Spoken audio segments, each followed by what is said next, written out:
Este audiolivro foi produzido artificialmente mediante conversão de texto em voz. Tal processo é de fundamental importância aos que possuem alguma limitação à leitura, tais como os deficientes visuais, os idosos, os dislésicos, entre outros.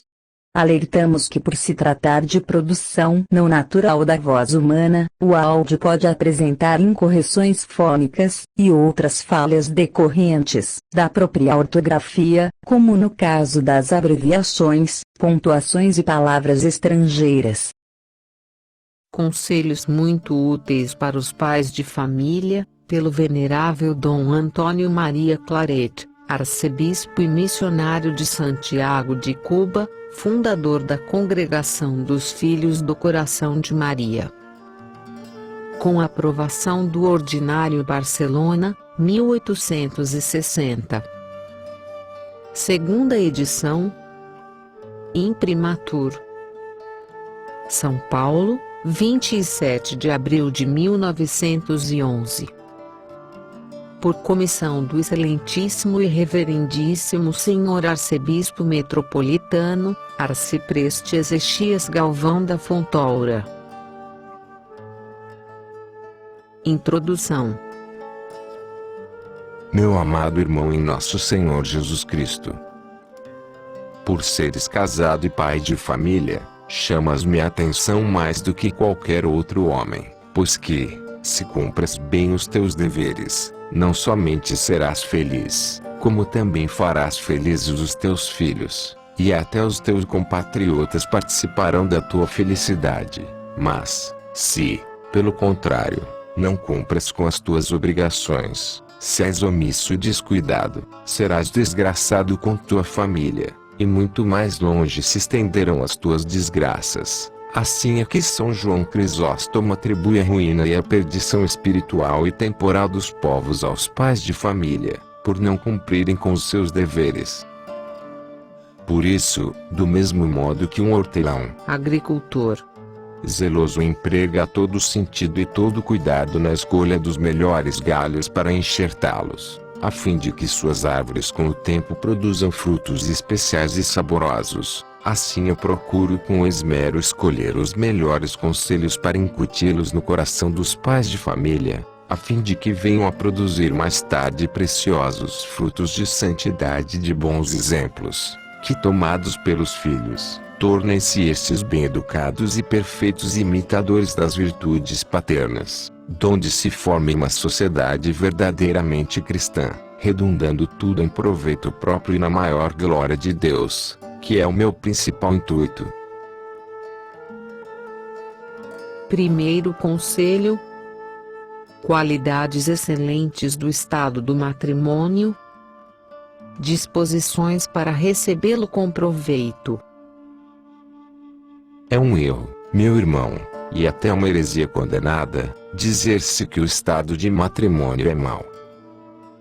Não há dúvida que o de virgindade e continência é o mais perfeito, mas isto não impede que o do matrimônio seja santo, justo e perfeito no seu tanto, e que possam ser perfeitos, justos e santos aqueles que vivem nele com verdadeiro temor e amor de Deus, como na história se lê de muitos que no dito estado se têm santificado, cumprindo bem com suas obrigações. Este estado é santo por ser obra de Deus, pois ele o instituiu logo após ter criado nossos pais Adão e Eva em estado de inocência, confirmou depois do dilúvio, e na lei da graça o elevou a sacramento, fazendo dele um dos 7. Além do mais, vindo o Filho de Deus para remir o gênero humano, quis nascer de uma mulher casada, posto que a mais pura e a mais casta das virgens, convidado para as bodas de Caná da Galileia, longe de recusar-se, assistiu-as, e nelas fez aquele milagre admirável de converter a água em vinho, o mais generoso. E não só é santificado este estado por sua instituição antiga e sua elevação ao sacramento, senão também por sua significação, pois significa a união de Cristo com a Igreja, como disse o apóstolo São Paulo. Oh, se os contraentes pudessem avaliar bem a significação, a instituição e elevação do matrimônio à categoria de sacramento. De certo eles se preparariam melhor para recebê-lo, pois é sabido que os sacramentos dão a graça segundo as disposições de quem os recebe. Oh, como se preparariam de antemão com uma boa confissão geral, pedindo ao Senhor perdão de todas as faltas da juventude.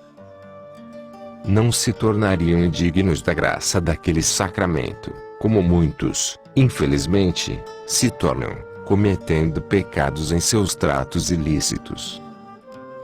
Não basta dizer, nos casaremos depois, não, essa desculpa tem tanto valor como a do ladrão de uvas, que tirando-as sem serem de sua legítima propriedade viesse a dizer que já tinha a intenção de comprá-las.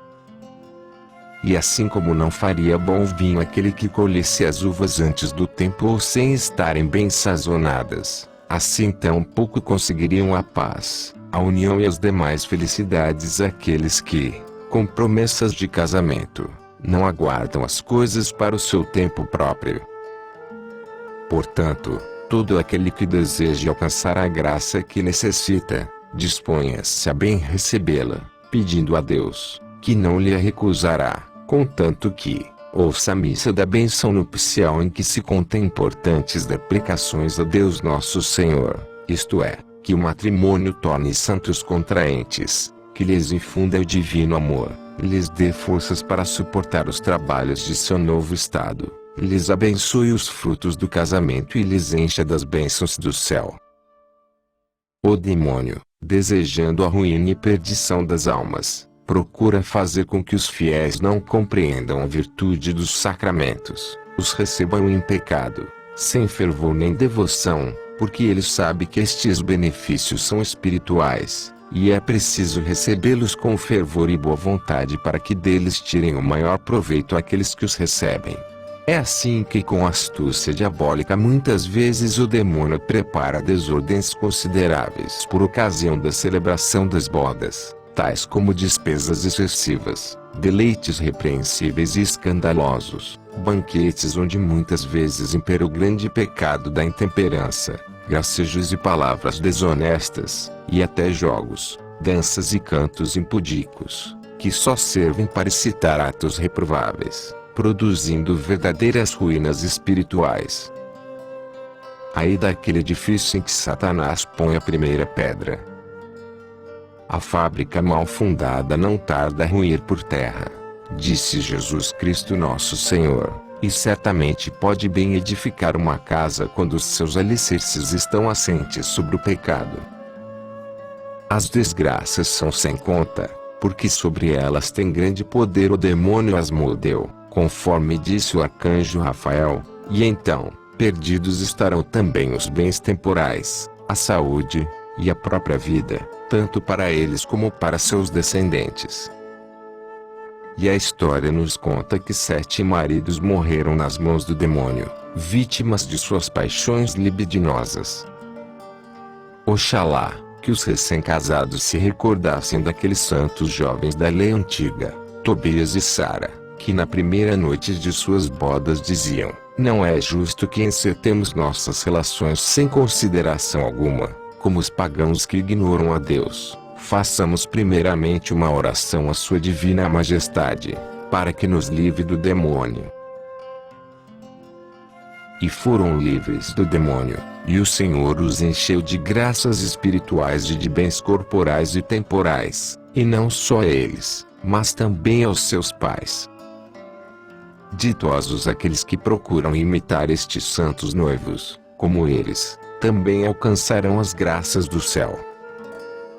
Aqueles que procederem de modo contrário, deixando-se levar por seus desejos arrebatados, esses se verão estrangulados nas mãos do espírito das trevas. Segundo conselho, os bens do matrimônio. Dizem os teólogos, com Santo Agostinho, que são 3 os bens do matrimônio: bonum prolis, bonum fidei et bonum sacramenti. Bonum prolis quer dizer que o bem da prole consiste na procriação e na educação dos filhos. Este é o fim principal do matrimônio, e os casados que contrariam este fim, pecam gravemente.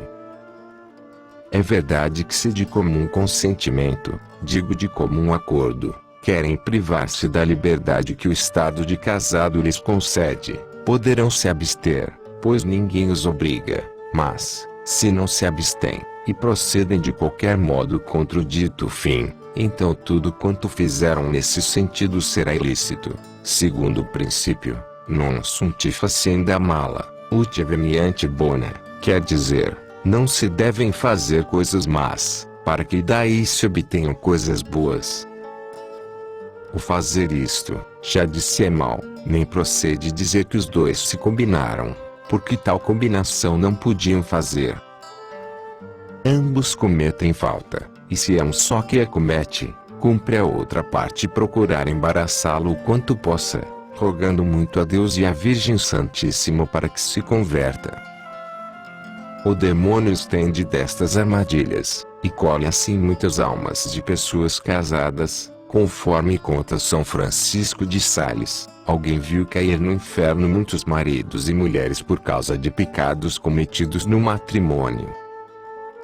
Também Santo Afonso Maria de Ligório refere, segundo diz o padre Ros, que uma mulher casada havia aparecido, depois de morta, a uma filha, dizendo que estava condenada por pecados cometidos no matrimônio que não havia confessado. Acautelem-se os casados que imitam a Erionã, para que não sejam castigados como eles por Deus, que lhes tirou a vida no mesmo momento e os lançou aos infernos. Oh, quantos casados, por esta causa, acarretam para suas casas misérias, moléstias e até a morte.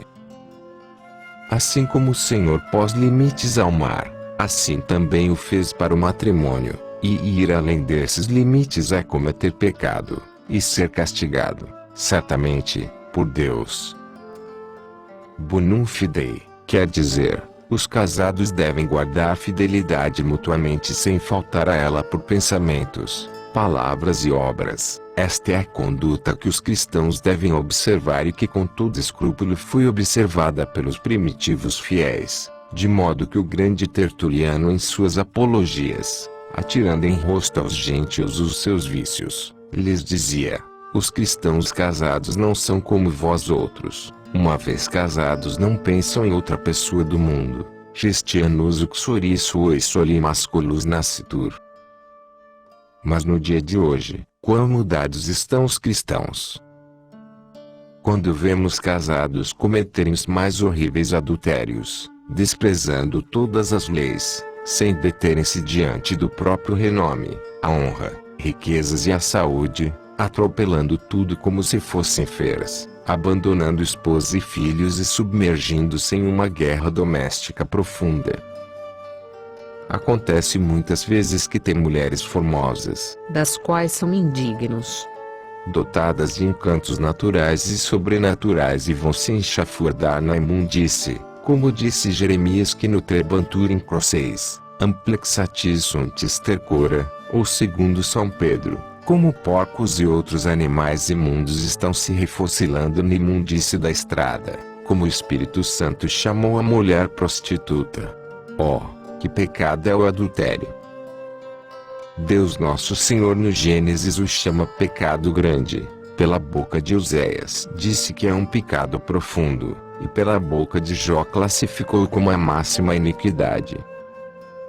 E que castigo não merecerá semelhante pecado? Se Deus infligiu extraordinários castigos a Faraó, o pagão, por haver desejado a mulher de Abraão, que castigo não infligirá ao cristão adúltero? Até os próprios idólatras olhavam com horror para esta maldade e a castigavam tão severamente, que espanta ler-se a história nesse ponto. Dela consta que alguns povos cortavam a cabeça tanto do adúltero como da adúltera, os árabes, por exemplo. Os antigos judeus os queimavam vivos, e mais tarde, por Moisés, Deus determinou que fossem apedrejados. Os partos a ninguém tratavam com tanto rigor como aos adúlteros. No antigo Egito o rei Sesostris II também os fazia queimar vivos, e na Germania tal era a severidade do castigo de adultério que dificilmente se descobria um delito dessa ordem. Coisa estranha.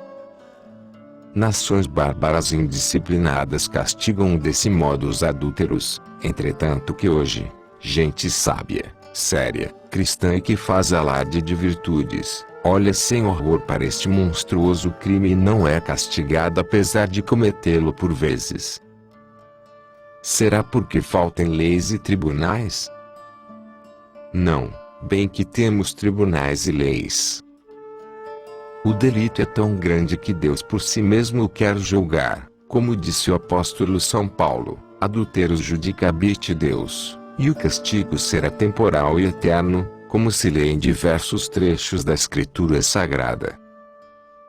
Portanto, é preciso repelir imediatamente as primeiras ameaças da tentação, e ter bem presente o seguinte conselho de São João Crisóstomo: ó, maridos, se alguma vez intentar manchar-vos o tálamo conjugal alguma mulher estranha, diz ele incontinente, retira-te desgraçada criatura, eu não sou meu, sou da minha esposa. E vós, mulheres, se fordes requisitadas por alguém, diz ele sem demora, vai-te tentador, eu não me pertenço, porém, sim é meu esposo. Aí, de qualquer dos cônjuges que faltar a fidelidade. Bonum sacramenti, quer dizer que vivam juntos até a morte. Aí, dos que se divorciam. Desgraçado daquele que dá causa para isso. Que pecados se seguem daí? Que perdas! Perdem-se os filhos com este mau exemplo dos pais, perdem-se os mais importantes patrimônios, porque cada um gasta de seu lado. Em demandas e litígios veem desaparecer heranças que deveriam conservar para seus filhos, verificando-se o que diz o Santo Evangelho do Musin se divisa desulabitur. São Mateus 12,25. A casa em que reina a semelhante divisão se perderá, e não somente se perderá a casa, porém, também o renome, a honra, a castidade e a caridade. E que ódios! Quão certo é o adágio que diz, casados separados, casados condenados. Uma casa ou uma família pode ser comparada com um barco composto de diversas madeiras, pinho, cedro, peroba, etc. Desde que estejam em seus competentes lugares e bem colocadas, o barco forma um só todo que resistirá à fúria das vagas e temporais, e as mercadorias por ele transportadas chegarão ao porto do destino com segurança e felicidade. Mas, se as tábuas se separam ou se afastam, então as águas entram e a catástrofe é inevitável. O pobre barco vai a fundo com toda a sua carga e tripulação. O mesmo dá-se com uma família se todos aqueles que a compõem, ainda que sejam de diferentes gênios, suportam-se uns aos outros e estão bem unidos pela caridade. As águas amargas das discórdias evitam-se cuidadosamente nesse barco doméstico, e, a todos, cônscios de seus deveres morais e religiosos, como bons cristãos, bonançosos ventos os conduzirão com felicidade ao porto da glória. Mas, ó, dor! Se insistirem em não quererem mutuamente se perdoarem as fraquezas, e chegam a separar-se, que caudais de amarguras, que desalentos, ao verem que as águas se alastram, se levantam, fazendo sossobrar o triste barco. E o pior é que não atingirão ao porto da glória, naufragarão, sacrificando assim por um capricho malévolo e pernicioso o gozo da vida eterna. Afundarão no mar do inferno e das suas penas eternas.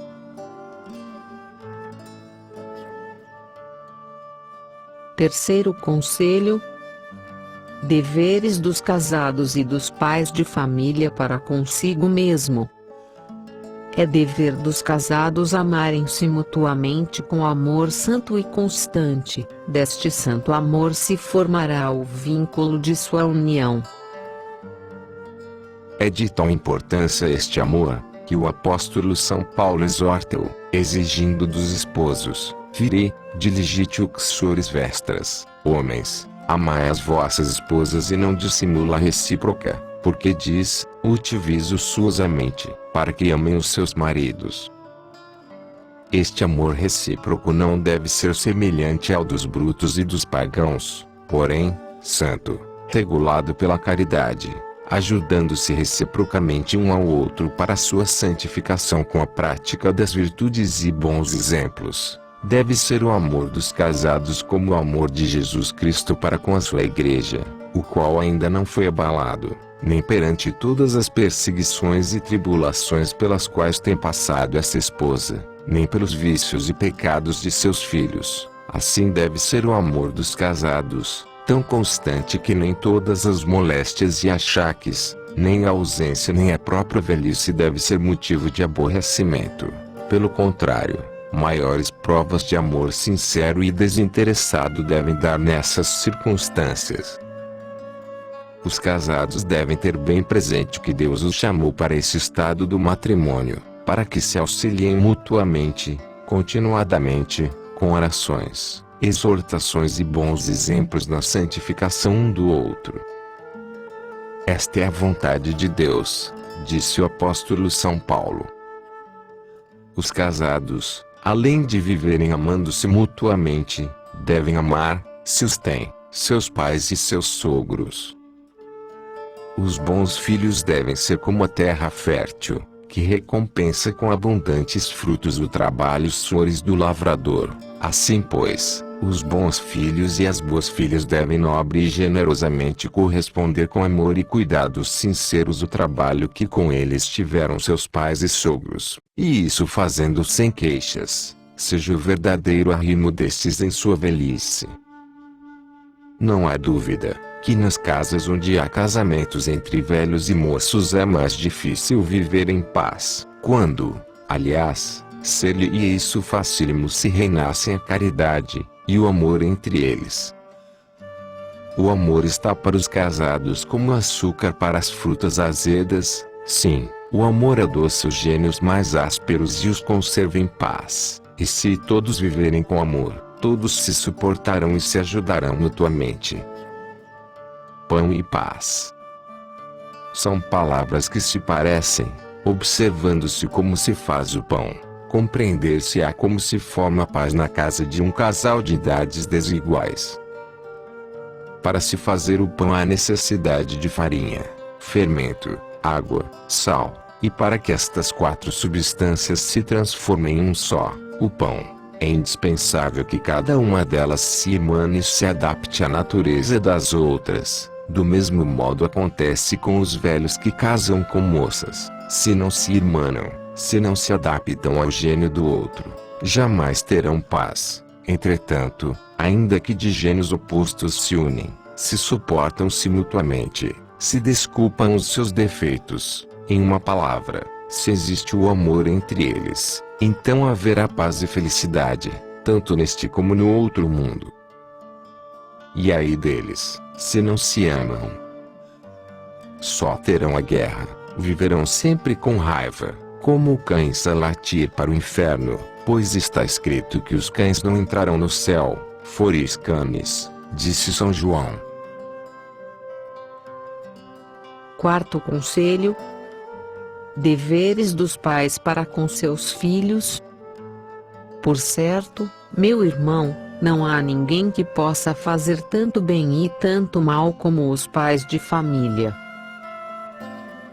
A razão é evidente, pois nós todos os mortais somos como as águas dos rios, que vão correndo até misturarem-se às do mar, e as águas passadas vão se sucedendo outras, conservando-se sempre cheio o leito do rio. O mesmo acontecerá conosco, tanto com Aquatilabemur, que como as águas, corremos a misturar-nos com o mar da eternidade, ao passo que estes pequeninos que vão crescendo nos sucederão, encherão o leito do rio deste mundo que nós vamos deixando vazio. Por conseguinte, se eles são bem criados pelos seus pais, serão filhos e filhas. Outros tantos bons pais e boas mães de família serão a felicidade não só da casa, como da nação inteira.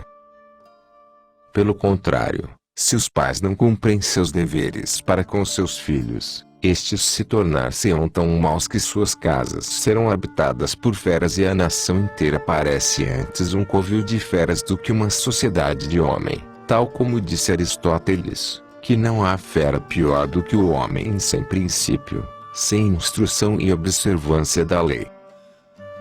E com efeito, a experiência nos ensina que são mais de temer estes homens assim indisciplinados do que as mais terríveis feras. Pelo menos as feras vivem retiradas no deserto, e os homens maus entre a gente de bem.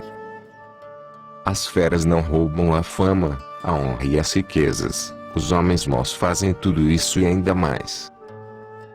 Está nas mãos dos pais de família o remediar tamanho mal, que ninguém poderá impedir se eles não o fizerem, pois, conforme disse Platão, nada aproveitam as leis, de nada servem os decretos, são em vão todos os castigos, nada reformam os desterros, e nada remediam as forças.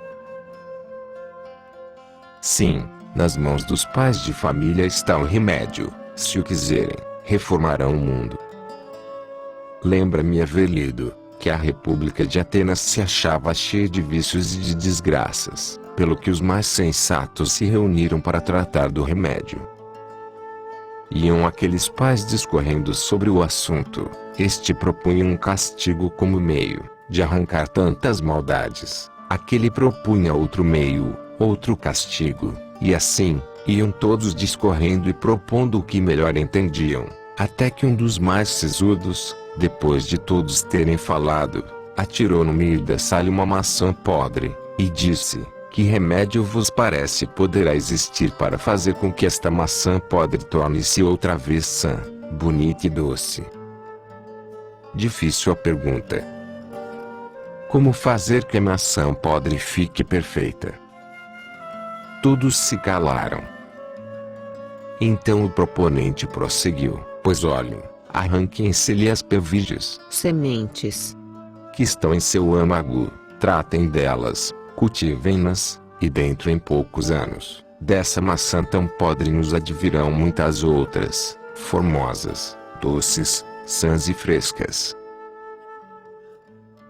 É verdade, disseram todos os pais reunidos no congresso. Pois, se é verdade, acrescentou, empreguemos todos os nossos cuidados na criação dos filhos, que dentro em poucos anos teremos reformada toda a República. Vede, pais e mães de família, em que estado está nossa nação, talvez pior do que a República de Atenas. A cada passo só se vêem e ouvem escândalos, escândalos nas ruas, nas praças, nas casas, nas vendas, nas fábricas, nas estradas e caminhos, nos templos sagrados, em terra, no mar, escândalos, vícios e pecados por toda parte. Demos uma volta pela cidade, a mais populosa até a menor aldeia, o que veremos e ouviremos? Ai de mim! Não se ouve, não se vê senão apostasias, maldições, blasfêmias, os domingos e dias de festas de guarda. Parecem antes festas de pagãos do que festas de cristãos. Que insolência dos filhos para com seus pais, pagando-lhes do modo como bem o mereceram pelos seus descuidos e mau exemplo. Que ódios entre parentes, os mais próximos, patrícios e conhecidos, que tem por mestre um Deus que manda amar até os próprios inimigos. Que impudicícia!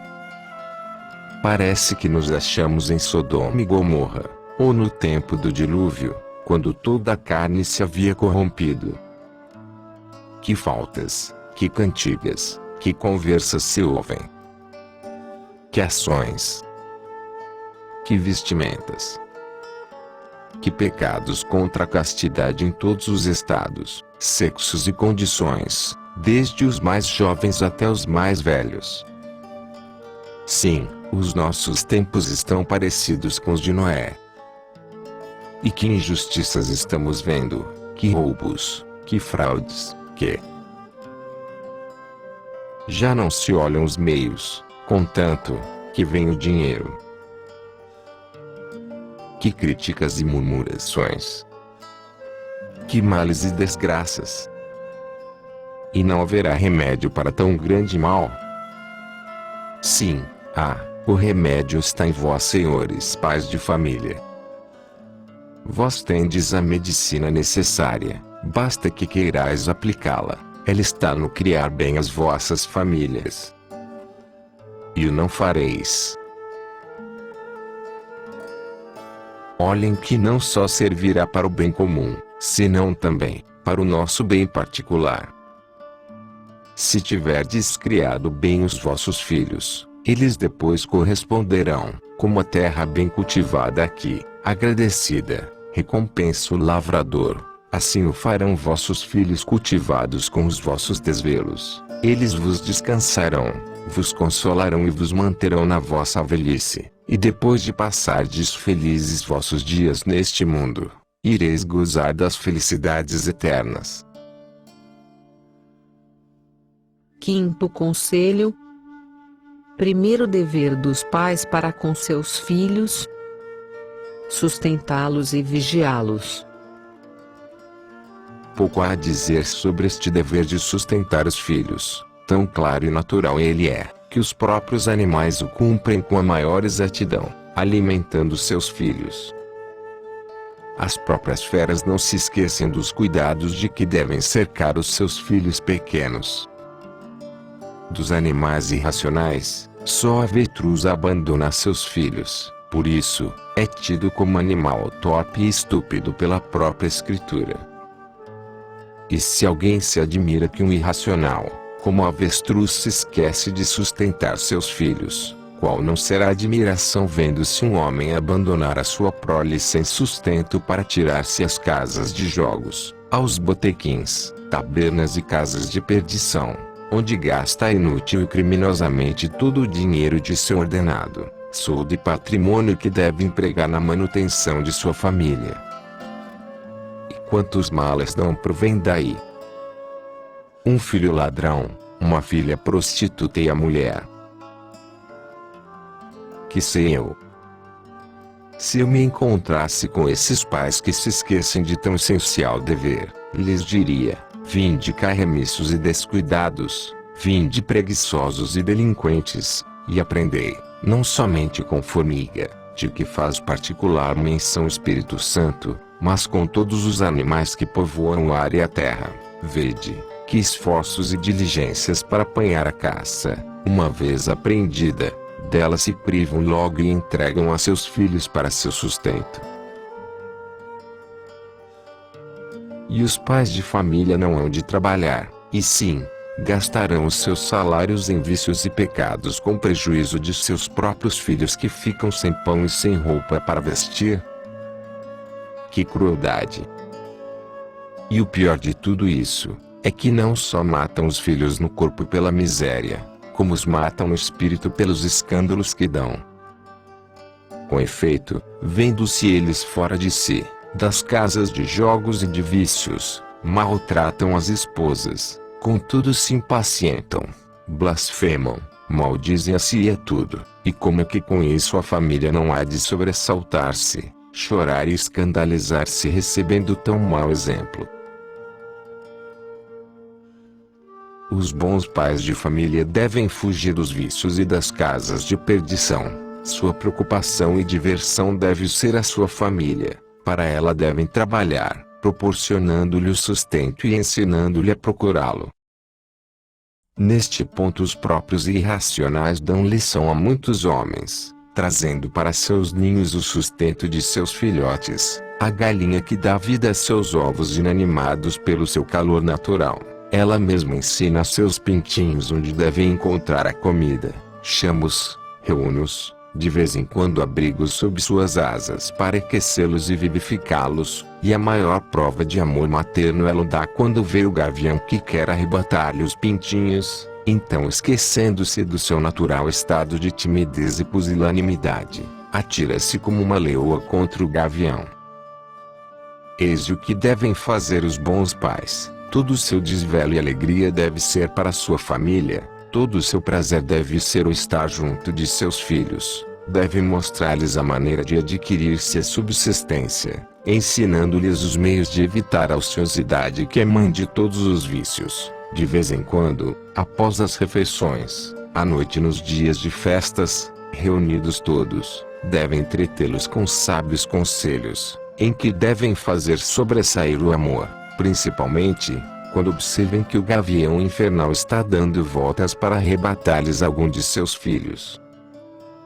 Se observarem que um filho se separa dos outros, que se recolhe tarde, que frequenta más companhias, tavolagem, casas de jogos, casas suspeitas, então, não devem fugir a fadigas nem perder tempo com covardia e pusilanimidades. Pelo contrário, leões destemidos, devem procurar arrancá-lo do mal que o ameaça.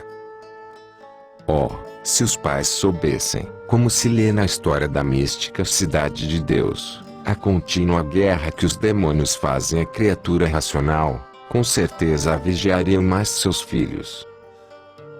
Pois, saibam que, desde que se foi gerado no ventre materno até que se finaliza a missão perante o divino tribunal, é uma guerra contínua sobre a terra. O maligno inimigo dos pais observa sua situação especial, se estão em graça ou em pecado, se eles se cederam ou não em qualquer coisa. Ele observa também a disposição de humores com que a criatura foi concebida e formada, e com a larga experiência que tem apercebe-se das indicações futuras da criatura, e daí, sabe tirar grandes prognósticos para mais tarde. Desde o começo que o inimigo infernal começa a sua luta contra esta criatura, excitando as mães ao aborto por meio de cestos e movimentos extraordinários com a finalidade de privar a nova criatura dos benefícios do santo batismo. Se não obstante todos os seus estratagemas, nasce a criatura e é batizada, imediatamente prepara-lhe armadilhas, à proporção que vai crescendo, investindo contra a criança, aproveitando-se de suas inclinações de intriga, de soberba, de cólera, de vingança, de desobediência, de libidinagem, de ladroeira, de gula, etc. É por estes pontos que a vai atacando e sugerindo o vício para o qual a vê mais inclinada, servindo-se o maligno tentador, muitas vezes, de outra criatura para ensinar-lhe isso mesmo. Oh, quão mais fácil se torna seu ardil. Faz, então, como astuto caçador, que se vale de um pássaro para apanhar outros inocentes e descuidados. Deste modo, a pobre criança, sem saber que coisa seja o vício, já se acha tão viciada que, quando abre os olhos da razão, tão presa está nas malhas do mau hábito, que não sabe mais como se desenvencilhar delas. Vêem, pois, os pais, e especialmente as mães, quando se sintam grávidas, desejem com o maior fervor que o fruto de suas entranhas nasça bem e receba o santo batismo. Ao apresentarem seu filho no templo, deem graças ao Altíssimo e à Virgem Santíssima pelos grandes benefícios do bom sucesso e da graça do santo batismo. Ponham sob a proteção de tão grande Senhora o filho recém-nascido para que, como rainha que é dos santos anjos, se digne fazer com que eles o defendam e tenham sob sua tutela. Depois, é preciso que observem o comportamento das pessoas que cuidam de seus filhos, e à medida que estes vão crescendo, prestem atenção aos companheiros com quem se familiarizam, que brinquedos e brincadeiras escolhem e onde brincam, como fazia a admirável Sara com seu filhinho Isaque, e igualmente, não deixem de observar as infantis inclinações de seus filhos, para corrigi-los logo no começo, sendo preciso fechar assim a porta ao inimigo. devem saber os pais, que o Senhor os fez pastores dessas ovelhinhas remidas com o sangue de Cristo, assim como incorreria na indignação de seu patrão, o pastor que deixasse o lobo arrebatar as ovelhas que lhe deu para vigiar. Assim também incorrerão em não menor indignação aqueles pais omissos, negligentes e descuidados que não vigiam nem guardam seus filhos do lobo infernal. E, pois, se querem ser servos bons e fiéis, devem não somente livrar estas ovelhas do referido lobo, mas também conduzi-las aos bons pastos da instrução, e afastá-las dos maus por meio de suas convenientes admoestações. Sexto conselho: segundo o dever dos pais para com seus filhos, instruí-los. Logo que a filha do rei Faraó fez tirar do rio o menino Moisés, entregou a sua mãe para que o criasse para ela. Axip puerum estum, et nutrimii. A mesma coisa parece que faz o filho do rei dos céus e da terra, logo que por meio das águas do santo batismo liberta o vosso filho ou filho e vou-lo entregar a fim de que alimenteis para ele para sua maior honra e glória, prometendo-vos paga temporal e eterna. Oh, que motivos mais poderosos do que este para obrigar-vos, pais de família, a ter todo cuidado na criação de vossos filhos. Se um grande rei vos entregasse seu filho para que o criasseis e o instruísseis, qual não seriam os esforços e os cuidados que poríeis para corresponder a tamanha confiança desse monarca? Pois, maior é a confiança que em nós deposita, não um rei terreno, porém, sim, um rei celestial, quando nos entrega esses filhos que ele criou e remiu, não com ouro e prata, mas com o sangue de suas veias, filhos que são herdeiros de grande patrimônio, o reino celeste, e que nos entrega com o maior empenho para que os nutrais com o leite da sã doutrina e os alimenteis com o pão das virtudes cristãs. Cumprir, pais, tão santo quanto sagrado dever, apenas saibam vossos filhos pronunciar a primeira palavra, ensinar-lhes que existe um Deus, que são três as pessoas da Santíssima Trindade, que a segunda se fez homem, e o que fez ele para nos remir, para o que lhes ensinareis o símbolo dos apóstolos, o credo, e tudo mais que devem crer. Mas, como a fé sem obras tende a morrer, logo em seguida lhes ensinareis os preceitos da lei de Deus e da Santa Igreja, as orações com que devem pedir, e os sacramentos que, a seu tempo, devem receber. Deveis fazer conhecer a vossos filhos que, sem a observância dos preceitos divinos, não conseguirão céu, que é o fim para que fomos criados, e que, se não cumprem com estes preceitos, pecarão, e se morrerem em pecado, estarão condenados às penas eternas. Devem os pais inspirar a seus filhos grande horror ao pecado, mostrando-o como uma serpente, como um monstro horrendo e prejudicial. Tal assim o fez a rainha Dona Branca a seu filho São Luís, a quem ela dizia: muito te amo, meu Luizinho, entretanto, antes queria ver-te morto do que em pecado. Estas palavras ficaram de tal modo gravadas no espírito e no coração deste menino, que toda a vida as teve presentes e as transmitiu por herança na hora da morte a seu filho, chamando-o e dizendo-lhe: meu querido filho, a primeira coisa que te recomendo, é que ames a Deus de todo o teu coração, que sofras os mais cruéis tormentos antes que cometas um só pecado mortal. Sê paciente nas adversidades, humilde e reconhecido na prosperidade. Confessa-te com frequência, escolhe confessor virtuoso e sábio, e faze com que teus amigos te advirtam e corrijam com a liberdade. Assiste com devoção às festas da igreja. Seja o teu coração compassivo para com os pobres. Não se veja a teu lado senão gente de bem. Ninguém se atreve em tua presença a murmurar, a dizer palavras desonestas nem a blasfemar. É obrigação dos pais afastar seus filhos do mal e ensinar-lhes as virtudes que devem praticar. Assim o fizeram os pais da lei da graça e também os da antiga lei, como Tobias, que dizia a seu filho: escuta estas minhas palavras e faz com que elas fiquem impressas no teu coração. Em todos os dias de tua vida nunca te esqueças do teu Senhor. Livra-te de cometer pecado algum e de transgredir os preceitos do teu Deus. Dá esmolas segundo as tuas posses. Se tens pouco, dá pouco. Se tens muito, dá muito. Nunca afastes os teus olhos do pobre, para que Deus não se afaste de ti. A esmola é fonte de grandes bens para outra vida.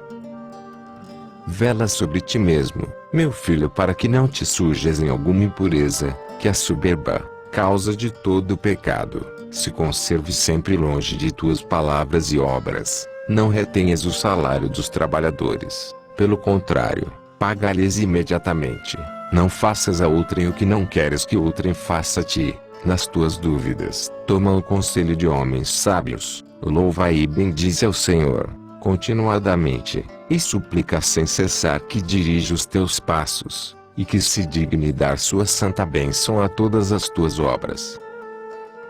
Não te incomodes, meu filho, pelo fato de passarmos uma vida pobre. Muitos bens teremos se tememos a Deus, se nos afastamos do pecado, e se praticamos o bem.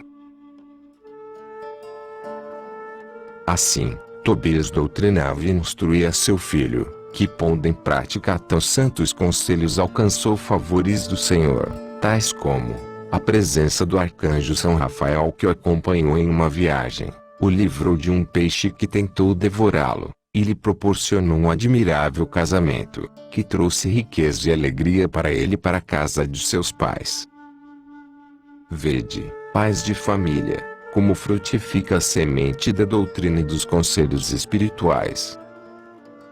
Este pequeno trabalho a que se dão os pais, como recompensa Deus no céu e neste mundo mesmo, enchendo de alegria e felicidade suas casas e as de seus filhos. E após todas estas evidentes verdades e exemplos palpáveis, ainda há pais que queiram contestar sua criminosa omissão, dizendo que não tem tempo. Valha-me Deus! Encontram tempo para passear, para jogar, para seus vícios e não encontram tempo para a educação de seus filhos. Outros dirão: temos muitas ocupações. Acredito, mas a educação dos filhos é um dever dos pais, pois, como diz São Tomás, o pai e a mãe são não só a base da geração e da criação desses entes que lhes foram confiados pelo Eterno, como também da educação e ensino dos mesmos. E assim como teriam escrúpulos de deixar morrer de fome um filho, do mesmo modo terão escrúpulos de deixá-lo morrer nos braços do vício pela falta da instrução, vítima da ignorância e do erro. Sabeis, ó pais, que vossa família é como uma horta, que se deve cultivar continuadamente, lançando à terra boas sementes e inutilizando as ervas daninhas, pois que, se assim não o fizerdes, não colhereis boas plantas, e tereis sim um campo de abrolhos e espinhos. O mesmo acontecerá em vossas casas, onde, se cuidadosamente não instruirdes os vossos filhos na prática das virtudes cristãs, não lhes inspirardes o horror ao pecado, tereis em vosso lar um bosque de vícios e de perdição. Alguns outros, talvez dirão: não temos instrução para instruir os nossos filhos. Que criminosa desculpa!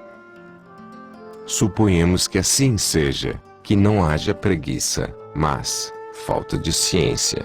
Não é razão deixar-se morrer de fome uma criança porque sua mãe não tenha leite, pois nesse caso procura-se-lhe uma ama. Assim também, se não tendo leite ciência necessário para instruir cristamente a família, deveis procurar para ele uma ama espiritual.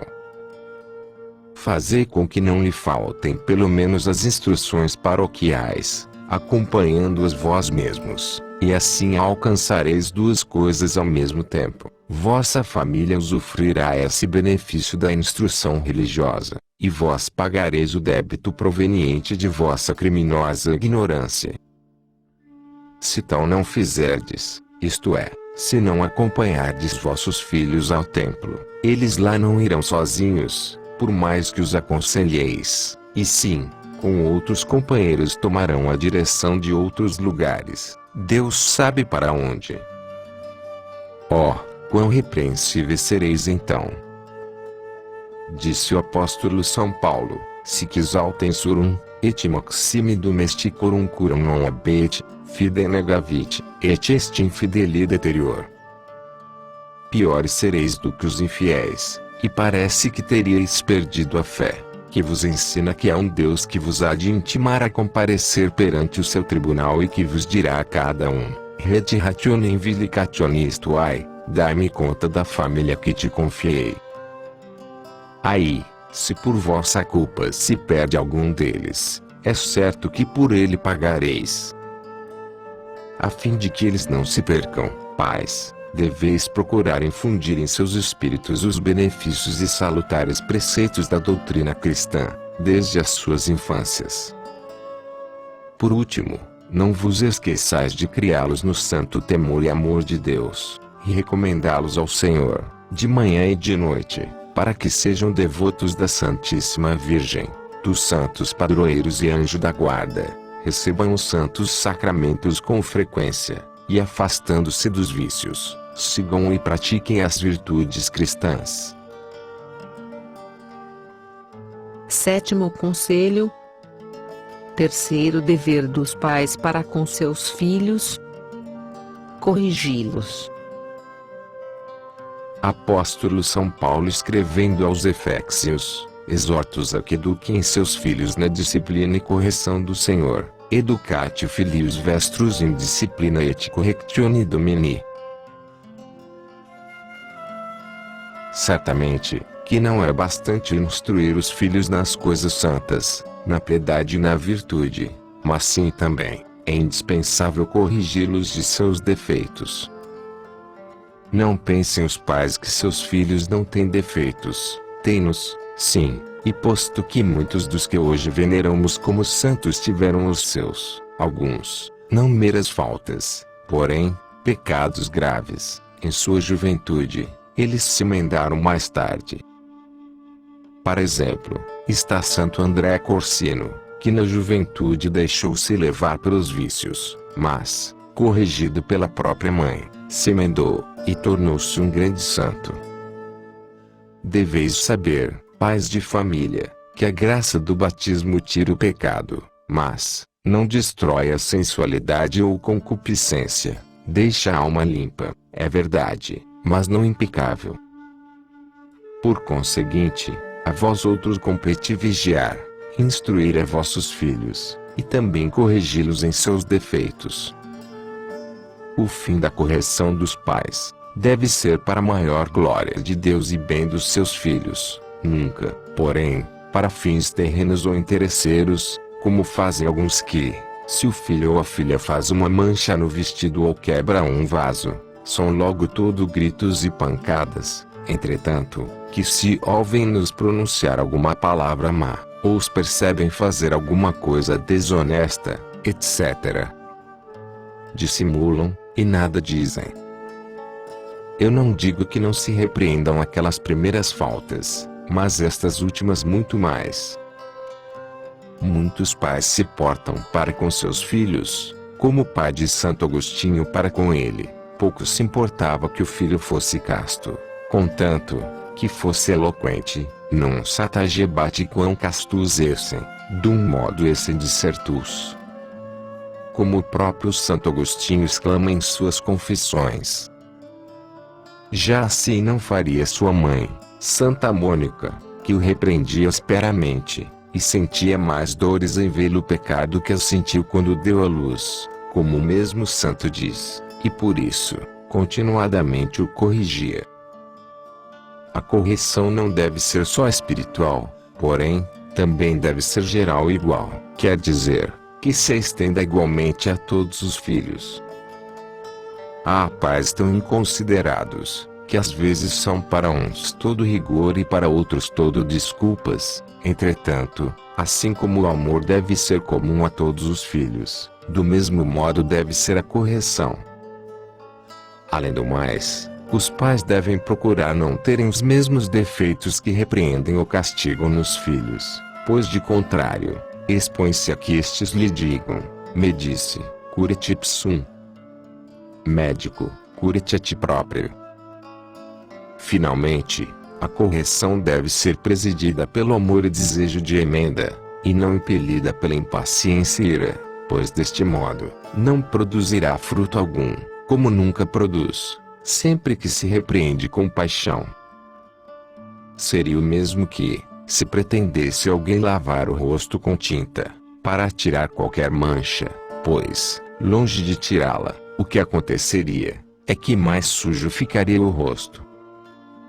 Por isso, devem os pais não estar zangados quando corrigem seus filhos. É preferível deixar passar alguns defeitos, quando não são de transcendência, a fazer como certos pais imprudentes e impacientes, que sempre estão aos gritos e ameaçando de pancadas aos filhos. Isto só serve para provocar e não corrigir, indo, aliás, de encontro ao conselho do apóstolo que disse: Patris nolite provocare adirão filios vestros. O que se deve fazer é, primeiramente, adverti-los e corrigi-los por brandas palavras. Quando isto não basta, se é um menino, privá-lo dos brinquedos que são os idolozinhos das crianças, fechando-o por algumas horas em um quarto, ou impondo-lhe uma outra qualquer privação, ditada pela prudência e pelo amor de seu bem espiritual. Se é uma menina, privá-la de um vestido bom no dia de festa. Por quê? Como as mulheres desde muito pequenas têm tendência à vaidade. Quem sabe, será o melhor para impressioná-la vivamente em seu sentimento, e fazê-la emendar-se com mais facilidade. Por último, quando lhes ordenardes alguma coisa deveis procurar fazer com que vossas ordens sejam cumpridas. Do mesmo modo, quando os ameaçardes com algum castigo, nunca deixeis de fazer com que eles os experimentem, do contrário, rir-se-ão de vossas ameaças e intimações. Se depois destas correções os filhos não se emendarem, é forçoso passar às outras mais sérias. Fazei como o sábio e experimentado cirurgião que, quando vê que com emplastros não cura a ferida que, pelo contrário, tende a tornar-se cancerosa, lança a mão do ferro e do fogo para conseguir a cura. Vós deveis fazer assim, logo desde a primeira infância, também como procede o sábio jardineiro, que arranca a erva rasteira e corta os ramos inúteis, ou prejudiciais. Além do mais, é a razão natural das coisas que vos está evidenciando que tendes de o fazer agora, enquanto são pequenos os vossos filhos. Vede o que acontece com uma árvore, enquanto pequena e tenra, facilmente se endireita e educa, mas, se a deixasse crescer demais, torna-se impossível corrigi-la. A mesma coisa nos exorta o Espírito Santo nas seguintes palavras: Filite sunt erudilos et curvelos apoeritia ailorum. Equicli 7,25. Se teus filhos, instrui-os e corrige-os desde sua primeira infância, e no capítulo 30,12, diz: Curvas servissem egius dum infans est, ni forte indurete et non credate tibi dolor animae, inclina-lhe a cabeça na juventude, e castigo enquanto pequeno, para que não se endureça demais e te falte a obediência, o que será para ti uma dor de alma. Se é certo, que hoje em dia vemos tantos filhos e filhas desobedientes, verdadeiros tiranos e verdugos de seus pais, a verdade é que estes são os únicos culpados por se terem esquecido deste conselho do Espírito Santo. Talvez um amor correspondido lhes tivesse detido a mão, mas, se amassem verdadeiramente a seus filhos, não teriam deixado de castigá-los, que diligite filium sum assiduat, e lhe flagela. Quem ama seu filho, amilda-lhe as pancadas. esta opinião não vos parece amor, paz, não, mas sim ódio, que parcite virga, odiate filium. Quem poupa a vara, odeia o filho. Pois bem, se amais verdadeiramente os vossos filhos, castigai-os quando merecem, e só assim se corrigirão e suas almas não se perderão. Tu virga percutis eum, animam e jus de inferno liberabis. Tu lhe baterás com a vara e terás libertado sua alma do inferno. Vigiai, corrigi e castigai vossos filhos sempre que for de necessidade, mas, observai bem que, se fordes omissos, eles se condenarão e vós outros igualmente, tal como Eli. Este era um sumo pontífice juiz da nação hebreia. Tinha 2 filhos chamados Opni e Piné, que eram ladrões impudicos. O Senhor castigou-os, fazendo com que ainda jovens morressem desgraçadamente no campo da batalha nas mãos do inimigo, e seu pai, por não tê-los corrigido nunca Nipuíteus caiu morto do alto da cadeira em que se achava sentado, e suas almas desceram para os infernos, como dizem São Cesário, São João Crisóstomo e São Pedro Damião por não havê-los corrigidos. A Escritura diz que os corrigiu, pois, lê-se que eles lhes dissera, quare fecestis reso jus modi. Non lite filimei, monin est bona fama, quam igual diz. Por que fareis isto? Vede, meus filhos, que não é boa a fama que ouço de vós. Correção fraquíssima para crimes tão graves. Por essa razão, o Senhor não a levou em conta, et non correpuiteus, e, por omisso, foi esse pai condenado e não por outros pecados que cometesse, por si, era um homem de bem, mas, os pecados dos filhos, que ele não conteve, determinaram a sua condenação. Oh, quantos pais não experimentarão o mesmo que ele, porque consentem que seus filhos andem à noite por casas de jogo, casas de tolerância, com maus companheiros, etc. Que suas filhas vistam-se indecentemente, que saiam sozinhas para as ruas e casas, que se relacionem com más companhias, que frequentem bailes e saraus, que façam maquinação para prejudicar o outrem, que tenham conversas longas e a sós, e quizás ocultas. Ai deles, disse São Jerônimo, quira solus ad solum, velopus ad viculum. O procedimento de quem está só com o inocente, compara-se ao que tem o lobo para com a ovelha abandonada.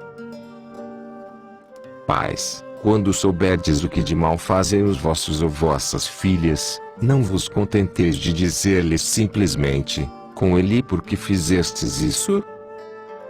Ai de vós! Digo, quando souberdes, porque muitas vezes sois os últimos a ter conhecimento dos males que se dão em vossa casa.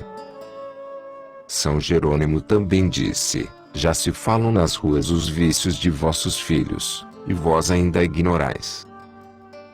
Por conseguinte, se quereis salvar as vossas almas e as de vossos filhos, é preciso corrigi-los com firmeza quando for conveniente, ira simini et nolite peccare. Enraivecer-se de acordo com a razão é louvável, e não é a paixão, pelo que assim devem às vezes proceder os pais, e as mães não os devem embaraçar, como algumas imprudentes e ignorantes o têm feito.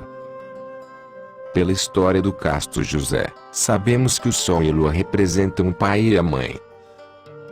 A lua resplandece na ausência do sol, mas, quando ela se coloca entre o sol e a terra, produz um eclipse do sol e uma grande obscuridade na terra.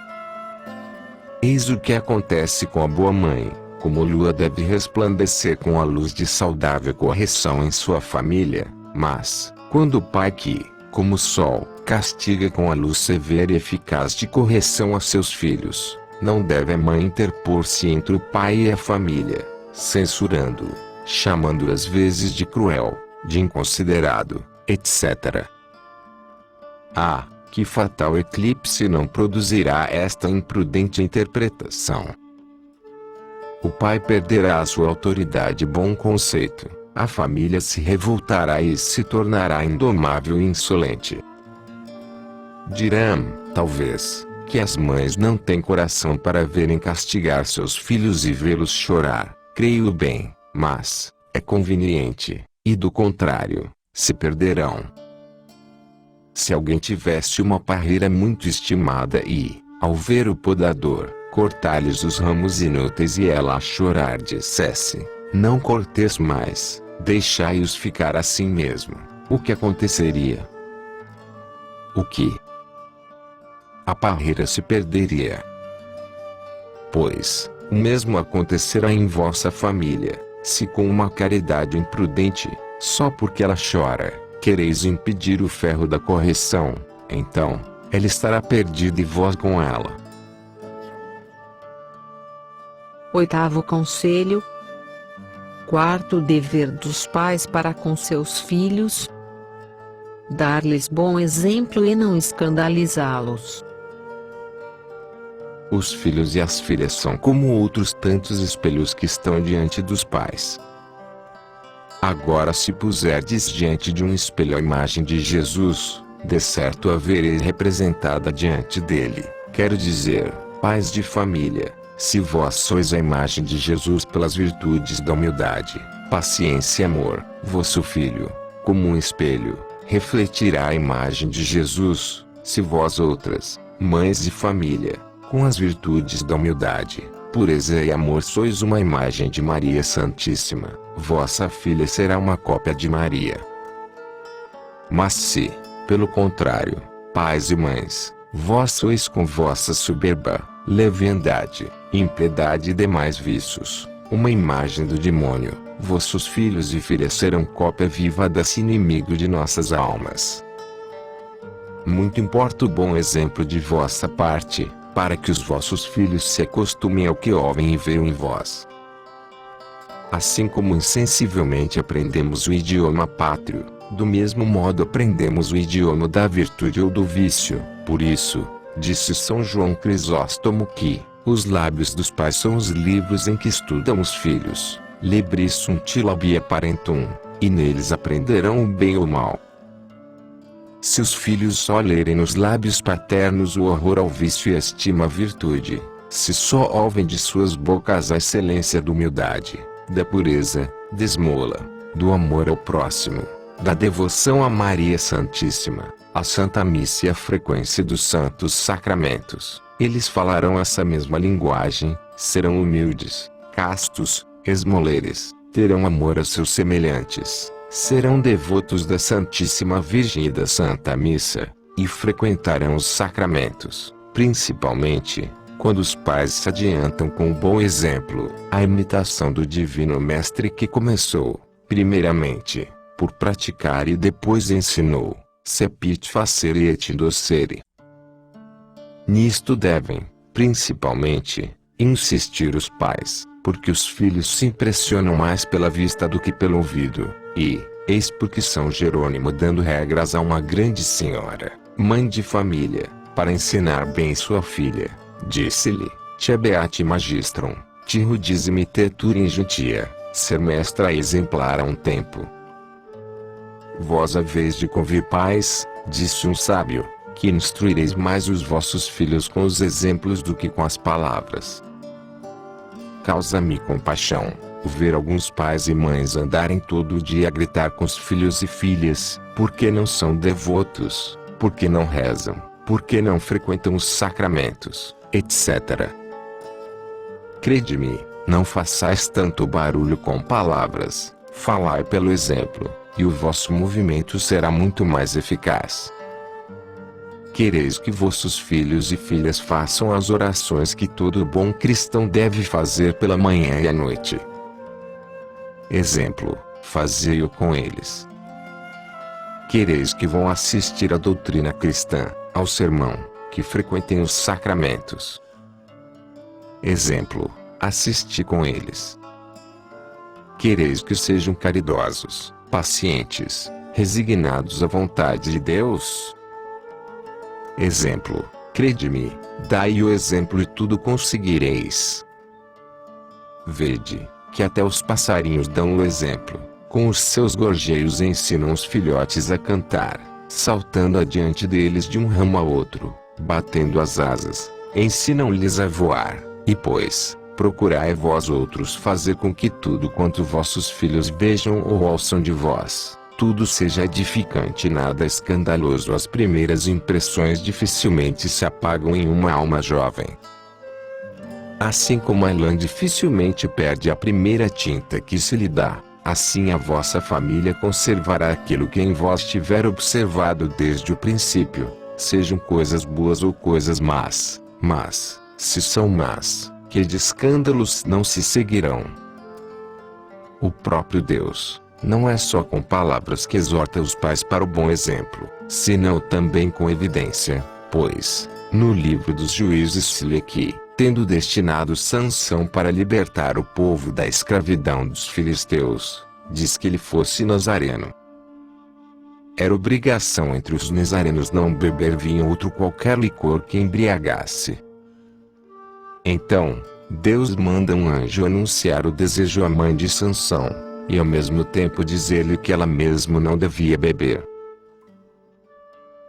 Kavir Gunib e Basvinum. Alguém poderá dizer, o que tem a ver a abstinência da mãe com a do filho? A mãe não é nazarena, mas sim o filho. O que tem que ver? Repito. Tem muito, e o dizem sagrados intérpretes, pois, se o filho vê a mãe beber, também quererá beber e não quererá abster-se, o mesmo farão os demais filhos e filhas, se verem que seus pais se abstêm do mal e praticam o bem, os imitarão. Eis porque as mães devem andar com toda a cautela possível na presença de seus filhos, e até devem se privar de algumas coisas, que, apesar de lhes serem lícitas ou toleráveis, para os filhos seriam reprováveis ao pecado, tal como bem dizia São Jerônimo Aleta, Nil intiete patris suvideat, quosi fecerit, pexet. Às vezes, uma falta de cautela dos pais é causa de perdição de seus filhos. Devem, pois, os pais ter todo cuidado em suas palavras e obras, para edificar e não escandalizar a seus filhos, como, infelizmente, fazem alguns pais com doutrinas anti-evangélicas, exaltando as riquezas, as honras e aqueles que as possuem, mesmo adquiridas por meios injustos, acompanhando os prazeres, não querendo sofrer a menor mortificação, queixando-se de tudo, da comida, da roupa, das pessoas, maldizendo, renegando, blasfemando, tomando tudo com impaciência. Oh, que escândalos não se seguem! Além de tudo isto, quando estão de bom humor, ainda chegam a referir com alarde loucuras que praticavam quando moços. Tal pai contará suas excursões noturnas, suas companhias, seus divertimentos, seus desafios, seus bailes, suas diversões, quem sabe até criminosas. Tal mãe referirá suas vaidades, seus namoros, seu luxo no baile, no vestir, no... Oh! Quanto melhor seria que se deixassem ficar calados, e chorassem os pecados da mocidade, como fazia Davi, que suplicava ao Senhor que o fizesse esquecer os seus. Delicta juventutis meae et ignoranties meas nime mineris, domine. Davi pedia ao Senhor para não lhe recordar os seus pecados, e estes pais querem se recordar dos seus para escandalizar. Se os pais não temem seus pecados da mocidade, ao menos que se arreciem dos escândalos que com eles dão a seus filhos, pois, que se aquele que escandaliza uma criança merece, segundo o Santo Evangelho, que se lhe ate uma mó de moinho ao pescoço e com ela seja lançado no fundo do mar, que castigo merecerá esse outro, não um qualquer, mas um pai que escandaliza, não a um, mas a todos os filhos que tem. Só um inferno eterno onde se queimarão, e onde, com ele, irão parar os filhos, para, raivosos, se maldizerem eternamente. Se o sangue de Abel grita vingança contra Caim seu irmão, como não gritaram tantos filhos condenados contra seus pais culposos? Ouvi, pais, as palavras de São Cassiano, que faz falar os filhos condenados no inferno: estamos perdidos para sempre. Mas a nossa perdição não deve ser atribuída tanto a nós, como a nossos pais. Sim, a perfídia de nossos pais e mães nos precipitaram no inferno. Perdite-nos, Pater, na perfidia. Em lugar de olharem para o nosso bem, foram nossos assassinos, carrascos e parricidas. Ó, divina justiça! Não nos queixamos, não, de vossa sentença, ela é justíssima, nós a merecemos. Ó, demônios! Não nos queixamos, não, do furor e raios com que atormentais, sois instrumentos da divina justiça, e deveis cumprir vosso dever. É de nossos pais e mães que nos queixamos, sim, foram eles que nos perderam. Perdite-nos, Pater, na perfidia. Foram eles os nossos assassinos. Parentes sensíbulos parricidas. Pois, pais, temei os perigos que vos ameaçam, se sois omissos. Cumpri bem os vossos deveres para com vossos filhos, vigiai-os, alimentai-os, instrui-os, corrigi-os, castigai-os, e dai-lhes o bom exemplo, sem o mais pequeno escândalo. Deus nosso Senhor bendirá os vossos esforços e cuidados, e vos fará gozar das delícias dos céus, acompanhados de vossos filhos. Qual não será a vossa alegria, a vossa consolação, o vosso contentamento, em poder dizer como Jesus Cristo: Pater, com os dedisti-me e, não perdieis esquenquam, de tantos e filhas que me haveis dado, nenhum só se perdeu. A todos ensinei a temer-vos e amar-vos, e eles aprenderam e praticaram. Quando cometiam faltas, eu os castigava e eles se corrigiram. Dei-lhes bom exemplo, de que eles se aproveitaram. Ei-los aqui, Divino Pai, prontos a louvar-vos e a bendizer-vos por toda a eternidade.